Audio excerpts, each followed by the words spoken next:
we got to go to understand those maladaptive kind of, conditioned versions of ourselves. We talk about how the high achiever really, that is the experience of the high achiever, right? Is that they are leading from their parts, not from their authentic self. And so when we're trying to figure out like how to make sense of all of these parts and why we have these parts, it always takes us back to our childhood, right? Because that's really, I believe, from a soul perspective, where the curriculum for this lifetime lives. It lives in that first chapter of this book in this lifetime, which is really our childhood. When we come into this world in these deeply unconscious states where we're just like a sponge, right? We have no conscious filter yet. Our prefrontal cortex, the executive part of our brain, has not even developed till we're 25, right? So as somebody who spends her days trying to inspire my folks to really understand like where these parts live in their experience and who were the models that carried the most weight in terms of the leaders in their environments pre-10 years old, makes sense that the two biggest, most significant players in that first chapter are going to be our parents, right? Welcome to the Conscious Leadership Revolution podcast, where conscious leaders unite to unlock their highest potential so we can change the way the game is being played. Welcome to the Conscious Leadership Revolution podcast. Tracy and I are back on this pod, just she and I, for a solo riff. We just had to get back in here after the conversation we had. What was it? 2 weeks ago, I think, was the last time we were solo talking about the concept of grief. And we've had some really amazing feedback rolling in regards to how much our folks were really loving that we went there, So we wanted to make sure, because that was just intended to be kind of a short catch up because we've been off for a couple of weeks, but we wanted to make sure we came back in here to kind of take this to the next step of depth in terms of some of the conversations maybe that have been stimulated by that initial riff we did 2 weeks ago, right? Yeah, I think it was, you were fresh coming out of an experience yourself, and were very vulnerable to share that with everybody. And I think it probably helped a lot of people. So I think you've had some time now to kind of process and digest some of that. So looking forward to hearing what you've come up with in terms of what was in there that, transmuted for you and your recovery. And I'm sure there's some things there that will help our people. Well, I just want to give credit to this whole intention that you and I both set in and around us getting on this mic for the Conscious Leadership Revolution version of this podcast, which is that we've been really authorizing this whole next level of authenticity and vulnerability, right? We've been talking about how that really is going to be the biggest call for a leader's development, right? Is to develop enough security in our nervous system so that we actually have the capacity to lead at that level of authenticity and vulnerability. Yeah, we know that that is where the best co-creation lives, right? So when it comes to us starting to authorize talking about things like grief, yeah, I'm really glad that I did because of those conversations, like I said, that it's been stimulating on the sidelines. And so one of the biggest themes of that feedback, and I'd love to hear from you in terms of what you're hearing as well, but as a starting point for this conversation, had a lot of folks asking me a lot of questions about, what I was referencing in terms of some of the lessons that were buried in this last couple of years for me in and around this kind of deep healing work that I've been doing in and around, yeah, the relationship with my mother. That was the call that I got actually, I think probably in my first ceremony, like 3 years ago, a little bit less than that, I guess. Um, but really, my intuition was so loud and so clear that there was more work for me to do in that regard, in that relationship. And I'm so grateful that I answered that call because I kind of thought I was done, to be honest with you. That is It's no secret on this show that I've been on this kind of, healing path for a long time. Significantly what we talked about last show is since my father passed away when I was 19 years old. That kicked up a lot of this. And yeah, so throughout the last 20 years, I've kind of been playing across both lanes of my mom and my dad, because that really is where, to me, some of the most significant lessons that my soul came here to learn are buried, right? As a leadership coach who practices IFS, spending my days in the trenches with leaders, really helping them step to this helm consciously and really crack the code on what parts maladaptively might be at the helm, right? In the different lanes of their leadership, whether that's on the home front with their families or it's on the work front with their teams. Yeah, it's always the starting point, right? In our process in conscious leadership, it starts with self-awareness and understanding just like where we might be out of alignment with some of that authenticity we started talking about today. But where we got to go to understand those maladaptive kind of, conditioned versions of ourselves. We talk about how the high achiever really, that is the experience of the high achiever, right? Is that they are leading from their parts, not from their authentic self. Mhm. And so when we're trying to figure out like how to make sense of all of these parts and why we have these parts, it always takes us back to our childhood, right? Because that's really, I believe, from a soul perspective, where the curriculum for this lifetime lives. It lives in that first chapter of this book in this lifetime, which is really our childhood. When we come into this world in these deeply unconscious states where we're just like a sponge, right? We have no conscious filter yet. Our prefrontal cortex, the executive part of our brain, has not even developed till we're 25, right? So as somebody who spends her days trying to inspire my folks to really understand like where these parts live in their experience and who were the models that carried the most weight in terms of the leaders in their environments pre 10 years old, makes sense that the two biggest, most significant players in that first chapter are going to be our parents, right? And so, yeah, it's very interesting to me in all of that work that I do. It's really inspiring leaders to want to get curious about what's living and breathing back there in the backstories of that first chapter of the book.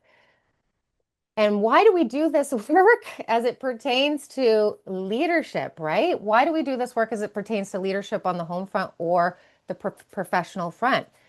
Well, like I said, if we don't have that level of awareness in the self in terms of like where these parts are coming from, who the biggest players were that influenced all of that, then we will never be able to capitalize on those lessons in terms of learning how to actually transmute those energies, right, in our self leadership. And that's really where all of that healing work begins. It begins in our own lanes by understanding how to actually take responsibility for whatever the impacts of that first 10 years were.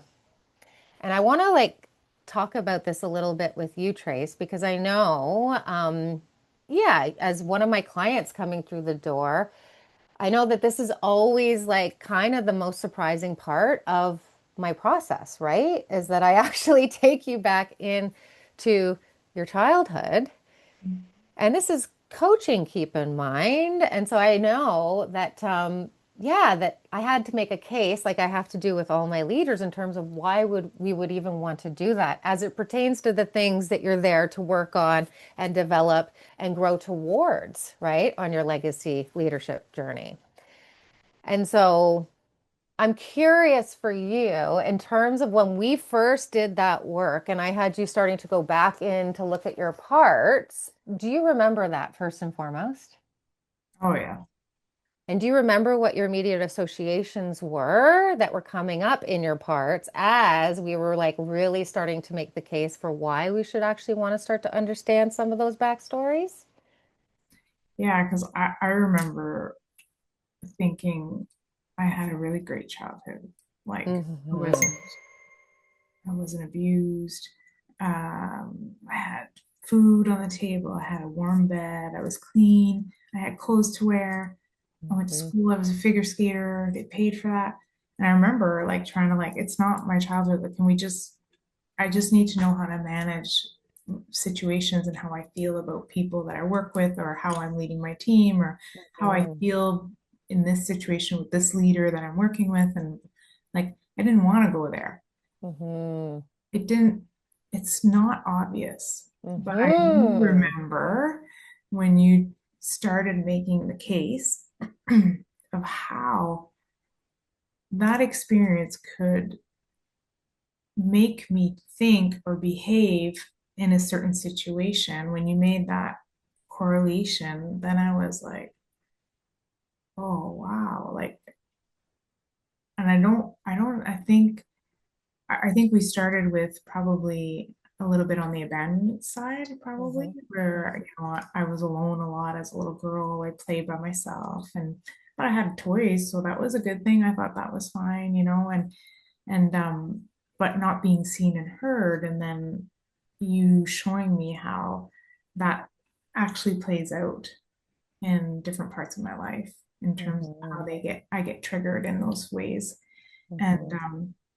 and it was obvious with the specific job I was in with a specific leader, I wasn't being seen and heard, and that was triggering me big time. And it wasn't like we resolved it in one session. We had to keep going back to that because it takes a lot of work to actually get into that alignment again. That it's not me, right? It's not that I'm not being seen and heard. It's the way I feel. I Mm-hmm. am. It's just not, maybe resonating with that person, or I, and you also may help me with that, is to understand that perfection piece of like coming back and like, but I need to be seen and heard because I am great and I need to be good and I need to be, one of the best leaders and so forth. But also understanding that me being myself and being authentic and in alignment, and if I'm not being recognized or seen and heard by the other party, is actually okay. Mm-hmm. It's actually not you know, you don't want to be out of alignment trying to get people's attention. That's not the point of this. Mm-hmm. Some Mm-hmm. people you connect with, some people you don't connect with. But what could I do in those situations is just manage myself in the way that I feel in my state so that I could keep growing and learning and moving through my career, Mm-hmm. right?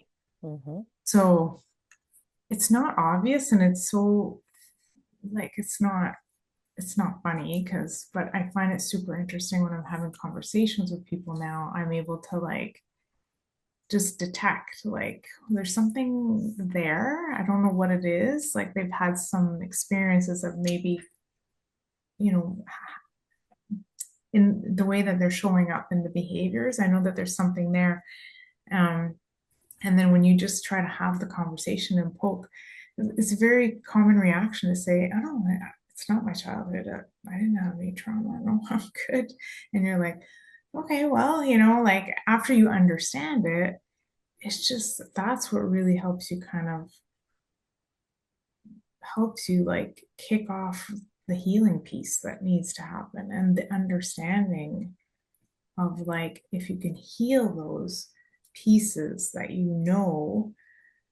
affect you and you know are affecting and impacting the people around you and the people that you love, then you're like, okay, this is where this is worth the work, Mm-hmm. right? And that's what you and I worked a lot on, right? Is to get back into that alignment and really understand that even though it wasn't, you know, devastating what I lived through, it actually just impacted me as a young girl and the way that I saw things and the way that I felt seen and heard. And then that, became a part of me in terms of Mm-hmm. like, a trigger. And trauma is like what we say, right? It's really a negative emotion that comes up with a situation, but it's not Mhm. gauged on big or small. It's actually up to the individual and how Mhm. that happens. And I think that's important for people to understand that when we say trauma, because there is Mhm. big stuff. Capital T and little t. Yeah, Mhm. yeah. Because I think there is a lot of the little T's, unless you actually do the work and you have somebody like you to help you through that, you think, Mhm. I'm fine. It's just the Mhm. way I am. Mhm. I just need to be perfect, or I just need to Mhm. be seen and heard on everything. And I don't understand, and that for me was a big process that we went through. And that was really the catalyst for me to start doing the work, right? I just find it so fascinating, that so many of us, two-thirds, statistically speaking, in the adult maturation process, get stuck in this like unconscious stage of our maturation process known as the social self, which is because, that's where our teenage girls are at, just for a reference Yeah. point, it's like who do I need to be when I show up in the world so that I can be safe in the world? Social safety, right? So that I can be seen as good enough, right? Or likable or trustworthy or whatever need it is that we're trying to get met. That's two-thirds of adults, right? They're still going outside in order to get their needs met because we're not taught this in school. We grew up in an era of parents who definitely did not go to therapy and do the deeper work, right? Like our parents came out of the depression era for the most part, and that means that they were in scarcity. They were just trying to survive. Mhm. And so I think it's like one of the most fascinating parts of my work is like really just meeting with leaders who have no conscious clue as to why they are acting or behaving in the ways that they are.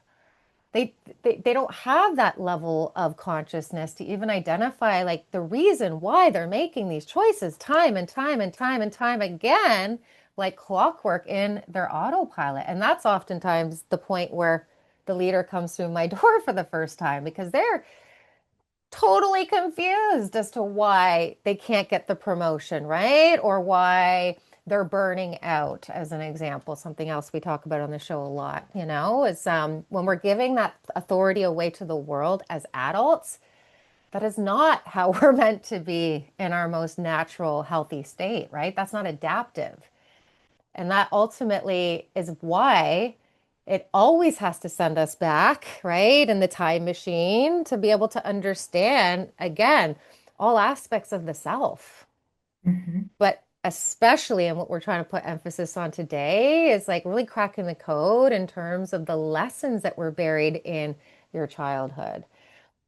What I just said a second ago, let's just take that to our childhood for a second. We had parents who were just trying to survive outside in their own scarcity parts. That means they weren't seeing and hearing us and knowing what we needed and being in tune to that emotionally for the most part, right? And so that means that we have like aspects of ourself that are still our little selves inside, trapped inside this unconscious part of our experience that are trying to get our needs met by the world. And so cracking the code on all of that, taking that pain and actually like really not only starting to understand it with our awareness, but starting to build this toolbox, which we do in this style of coaching, where we're actually able to make intelligent new choices with new resources like compassion, because we're adults now and we have all this context, right? We're parents now. We have all this context to play with in our consciousness now. Who doesn't want to actually take those resources back, right, to the origin part of our story so that we can really start to figure out the purpose buried in all of that pain and adversity and need for maladaptation in our childhood? I believe that that is oftentimes what starts to inform our sense of purpose in this lifetime, right? Because I believe our souls came here, on contract to learn certain lessons in this lifetime. To me, that's why we're here having the human experience. Like I know we mentioned spirituality a little tiny bit in that kind of mini riff that we did on the concept of grief. But this is where spirituality kind of comes into leadership for me is like really just understanding it's we came to this earthly plane to hold mirrors up for each other in our relationships, especially our most significant relationships, that I believe we signed up to have these, lessons and learn these lessons with because we have this contrasting experience, where we have this type of duplicity, in terms of this duality of an experience with other people that helps us be able to actually understand those lessons even more deeply. And so back to the origin story in terms of our parents and what we're talking about today.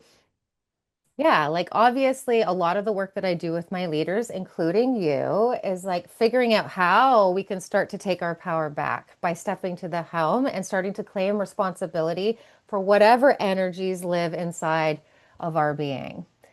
And then being able to practice that compassion so we can actually start to like, not only heal and disarm those parts, but really bring that agency back to the helm in terms of our authenticity because that's what all of that transmuting of the childhood little t capital T trauma does, right? Is it helps us reclaim more and more of who we are and thus who we were meant to be.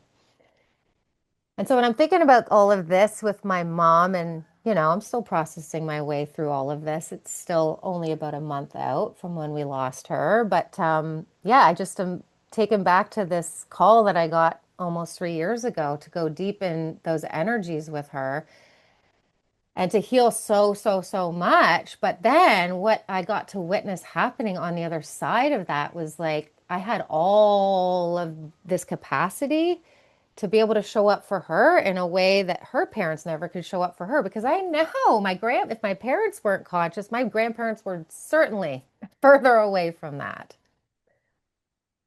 And I think about that as like what a tremendous opportunity, not only for my mom in terms of helping her kind of experience some of that unconditional love that maybe she never really got to experience in her lifetime. But then this ability for my daughter to actually witness all of that, in terms of our relationship and where we were able to get to in our relationship. I just think about from a legacy perspective, what that's going to cascade generationally in my home, you know? Um, but yeah, then we look at this in the work context and we don't actually connect those dots either. And we don't see that by us taking all this responsibility to do all this incredible work that gets us beyond the 2/3 of the adult experience that's trapped in the social self where our teenagers are hanging out. But when we actually get to step into this level of self-authorization, authenticity, and empowerment, and we bring that back to our teams on the work front, you testify to this. How many people in those locker rooms on your team, Trace, do you feel like you're being sent to be able to bring those same resources back to? Maybe they never had any of that in their homes, or they never even knew that that was a possibility. That's where this legacy word really starts to come in, to this context on both the professional and the home front, don't you think? Mm-hmm. It's like this capacity that obviously expands oh so much the more consciousness we have, because as you can see in this story, the more consciousness we have about the self, the more we get to bring our whole self to the equation. And that is what we're calling the portal of possibility on this show, because the possibilities that opens up in your legacy as a leader. You want to speak to that a little bit, just in terms of like what I'm referencing there, just I'm trying to contextualize this on both the work front and the home front. And I know you and I have had conversations about some of those gifts that you've been able to bring to this new team of yours. Yeah, I think well, it comes back to like I don't think people really are aware of the way that they behave, the way that they show up actually affect other people day to day, Mm-hmm. and we as leaders have an opportunity to bring this amazing experience for our people at work and inspire Mm-hmm. them and help them see their own legacy. Like, I think it's an honor to do that, but I also think that if you're a leader at the helm and you're unconscious and you don't see that, the way that you're acting on the daily or in certain situations, you're really affecting the way your people feel about the work they're doing, about you, about the company. Like it can go pretty deep depending on how your Mm-hmm. behaviors are. And we talk about psych safety and, building trust with our teams and really kind of inspiring people so that they can do their best work and they can be the best versions of themselves. And then, it's, it trickles through the organization, right? And Mm-hmm. yeah, and I think that's why it's so important for me that, when to do this work and to really understand how your actions, your words, your body language can affect people's energy, what they Mm-hmm. think, the progression they may be making on a project. If they feel like nobody gives a crap about me, why do I need to continue? Like you're demotivating them. Like it's real. Mm-hmm. And I think a lot of leaders don't, I mean, they try to be nice, they try to be good leaders, but do they really understand the details of how they behave, how it can so strongly impact the people, Mm-hmm. their teams, or even their colleagues, right? For Mm-hmm. that matter. And then I think the other thing that's like so important is doing the work allows you to have the tools to go back and reset when required. Mm-hmm. So, for Mm-hmm. example, there's days where I still go back into Mm-hmm. a little bit of my patterns when my parts come up Mm-hmm. and I'm feeling like I'm not doing enough, it's not hard enough, it's not enough, it just doesn't feel good. And maybe, my leaders think I'm not delivering. And that's me. That's my own perception of like the situation, right? Mm-hmm. But now, because I've done the work, I have the tools to be able to go back and reset the way that I'm thinking about this so that I can not let that affect my team because I Mm-hmm. know how to reset my energy and I know how to get my, regulate my state, go back and do my meditation, maybe think about, the last week, what I've accomplished to help me kind of like put it in perspective Mm-hmm. so that I don't show up miserable and in a bad energy and like Mm-hmm. pushing my team so hard that they're not inspired to do it. They just Mm-hmm. go, you know what, I'm out. Mm-hmm. And that's, I think, one of the most important things as leaders is that if you want to have like a team that delivers over and over again and that doesn't burn out and that wants to be there and that is engaged and inspired, you Mm-hmm. got to do the work Mm-hmm. because I don't think people really understand how much they impact other people. And some people just say like, "Oh, I'm just the boss. So you just do what I need to do, what I ask you to do, and I don't need to do anything else." But wow, when you actually take some of the tools and apply them, you can actually get way more out of your team if you're Mm-hmm. somebody that actually is self-aware and Mm-hmm. understands that your emotions, your actions, your leadership matters, Mm-hmm. right? Mm-hmm. And that plays into the whole legacy piece, which is, Mm-hmm. one of the biggest pieces for me.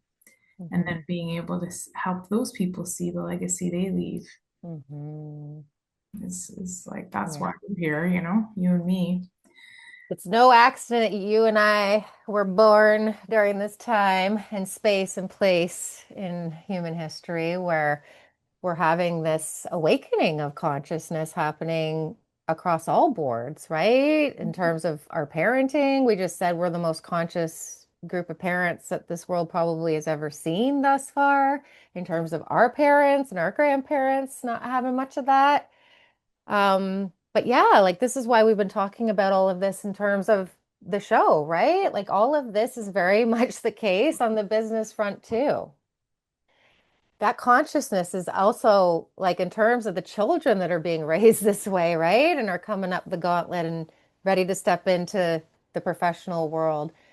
my generation, in terms of millennials, definitely are looking for this more and more in terms of the workplaces that they're signing up for and wanting to, give their full engagement to. So the game has changed.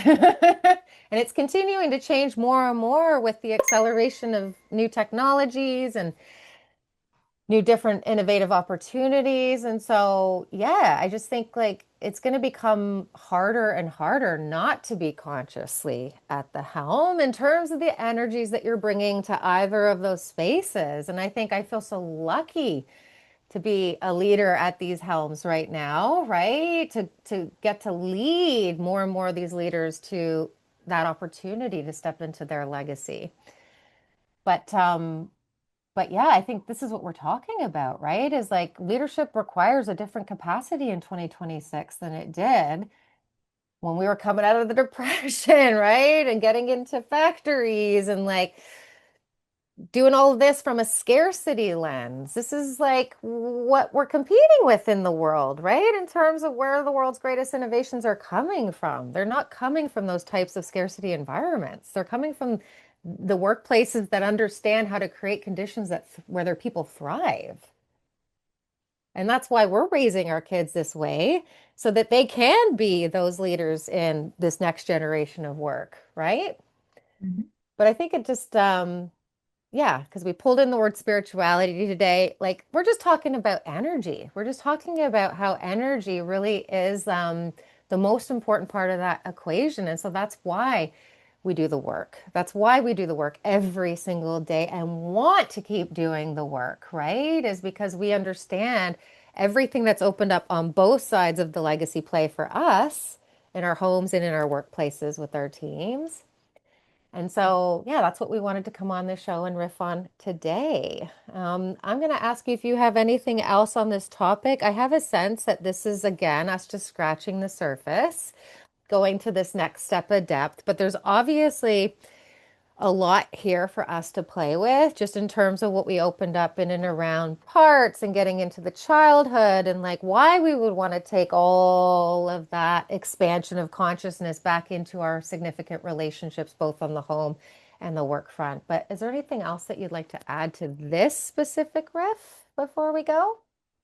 I think the only piece I just came to me is like, because I know it affects me, is that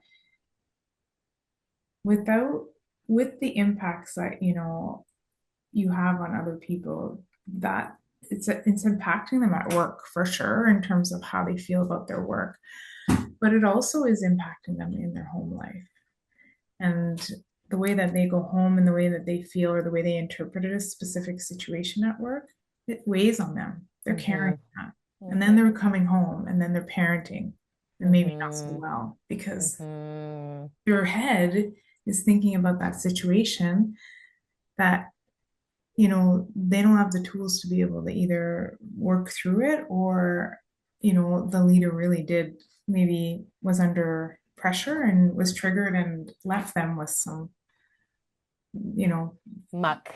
yeah, and then they have to go home and parent. Well, guess what? Mm-hmm. They're not doing their best parenting, right? So the effect is real. Mm-hmm. And when we talk about the impact, Mm-hmm. you're not just impacting the individual and their work, but you're actually impacting like what they're carrying. And if they're not able to transmute and pass that and just kind of move through that, they're bringing Mm-hmm. that home, and that's weighing on them when they're parenting, making dinner, and they're not as happy and they're out of gas because they're still ruminating on this situation that happened at work because as a leader, you didn't show up in the right conditions and you didn't have your own, state regulated, and you let something trigger you. Our Mm-hmm. responsibility to do that, right? You really Mm-hmm. do. We really do, as leaders, have effect on people deeply Mhm, in mhm, terms of how they experience their life and how they share that with their families, even if it's after work, because mhm, stuff doesn't just go away. mhm. And I think a lot of leaders, classically, and it's not our fault, have been indoctrinated into beliefs like, we've got to focus on how we're leading our people, which is like an externally orienting thing, And so I think the case that we're trying to make today is like, no, like if you want to understand how you're impacting your people, you have to understand how you're leading yourself.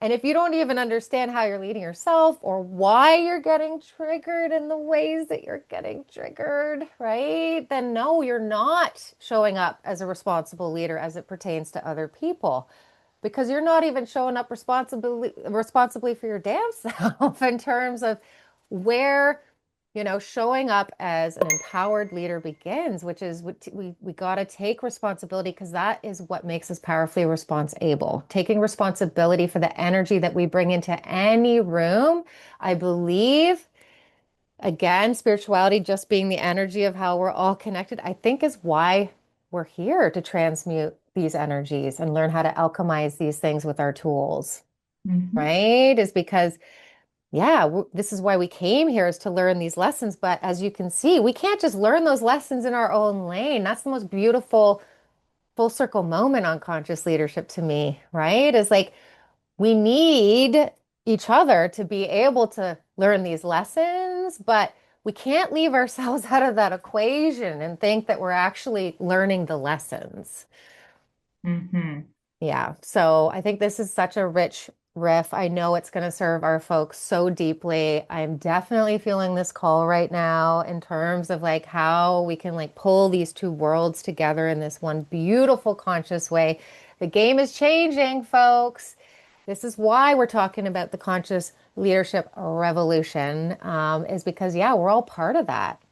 We all have this beautiful opportunity in front of us, right? To be a part of how we change the way this game is being played, to help shape this collective consciousness as leaders who carry so much weight in our energy and our influence.